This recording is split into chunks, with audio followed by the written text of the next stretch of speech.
Why is Karl Marx called the false prophet? In the next few minutes, I'm going to tell you why. So, Karl Marx was a classicalist who described the stages of growth or production and classified them into four main stages, whilst proposing the fifth one.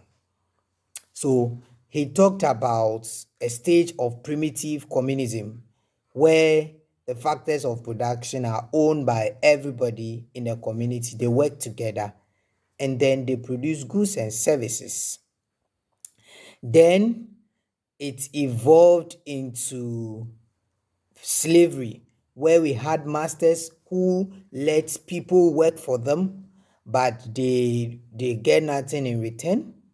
They are not allowed to even reproduce because they are not considered as part of the society. Then it evolved into feudalism, where people work for their masters. It's more of an advanced form of slavery, but it was better, where people work for their masters. They work under kings, and then in exchange for food, shelter, and land.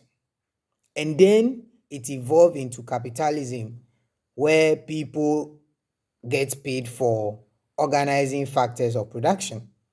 So Karl Marx said that history can be written by how people actually had the urge to produce goods and services that nature could not directly give. So that's what brought about production, and production led to these stages: the primitive communism, the slavery system, the feudalism, and the capitalism. Now, Karl Marx proposed that there will be another stage of growth or production that will overtake capitalism, and that is the socialism.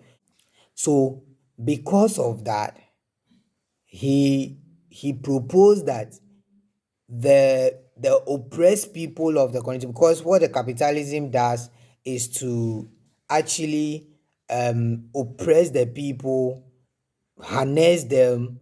Labor is not paid up to the amount of work that is done. The exploitation of labor is what amasses to the capitalists as profits. So Karl Marx proposed that the workers, labor, is going to be agitated, and because of the agitations, they are going to come into force and then overtake the capitalists, and then now property will be owned by everybody in society.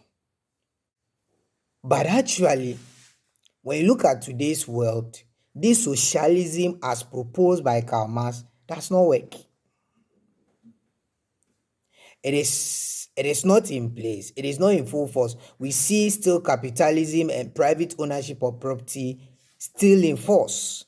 And that is the reason why Karl Marx is popularly referred to as the false prophet, because what he prophesied that socialism would take over capitalism, but this did not happen.